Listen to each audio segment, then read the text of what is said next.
Салам, дуслар! Бүген без сезнең белән кызыклы кул эшләнмәсе ясарбыз. Ул бурят халкының традицион торак урыны – юрта. Юрта арзан һәм җиңел булуы белән аерылып тора. Ул тиз җылына, көчле җилләргә һәм салкыннарга түзә. Борын-борыннан юрта бурятларда галәмнең үзенчәлекле моделен символлаштырган. Бу кул эшләнмәсен ясау өчен безгә әзер калып, кайчы, җилем карандаш, төсле карандашлар яисә фломастерлар кирәк булыр. Эшкә керешкәнче, бурят халкы турында видео карап китик. Бурят яисә Буреал халкы Байкал күленең көнчыгышында яшәүче халык. Бурят теле монгол телләре гаиләсенә керә. Бурят халкы Байкал күле буенда барлыкка килгән. 6 гасырда бу якларга бурятларның борынгы бабалары Курыкан һәм Байырку халыклары килеп урнашкан. Бурятларның гомуми саны якынча 690 мең кеше тәшкил итә.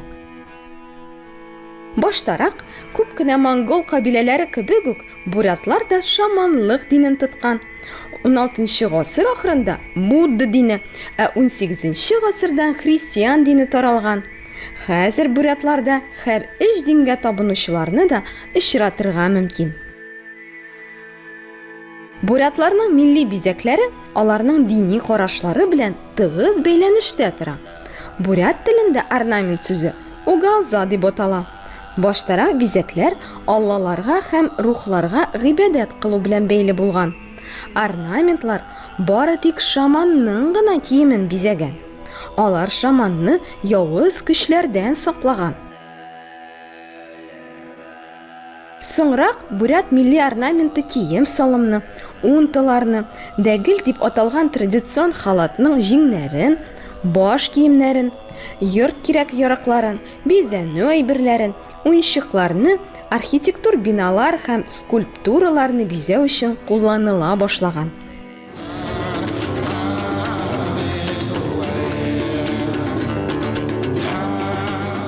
Дуслар, хәзер кул эшләнмәсен ясауга күчик.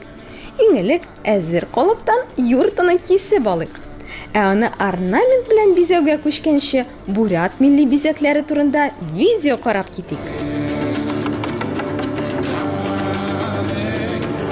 Бурят орнаменты күп төрлелеге, якты төсләре һәм бай тарихы белән аерылып тора.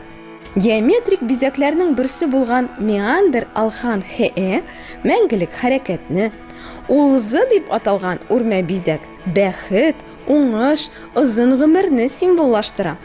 Свастика ике якка юнәлгән хәрәкәтне аңлата. Кояш уңаена хәрәкәт итү яхшылыкны, кояшка каршы хәрәкәт явызлыкны белдерә. Заморф бизәкләрдән булган эбер угалза орнаменты байлык, уңыш теләгәндә кулланыла. Хамар угалза дигәне алгарыш, үсеш символы булып тора. Арыслан көч-кодрәтне, ташбака зирәклек һәм үлемсезлекне белдерә. Яфрак һәм лотос чәчәге кебек үсемлек орнаментлары да киң кулланыла. Табигый орнаментлардан кояш, ир-ат, ай, хатын-кыз башлангычын аңлата.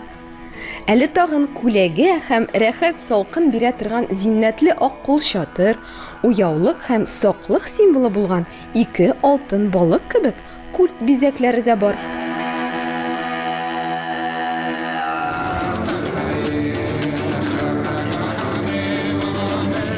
Дуслар, хәзер инде сез бурят орнаменты турында бик күп беләсез. Шуңа күрә юртыбызны бизәүгә керешик.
Башта юртының өске өлешен ясыйбыз.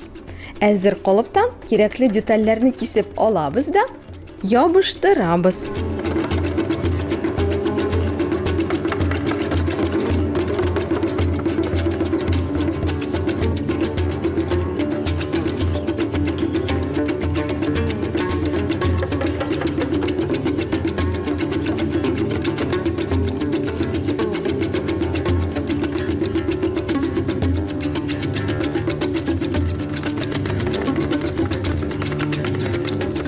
Менә шундый матур юрта килеп чыкты.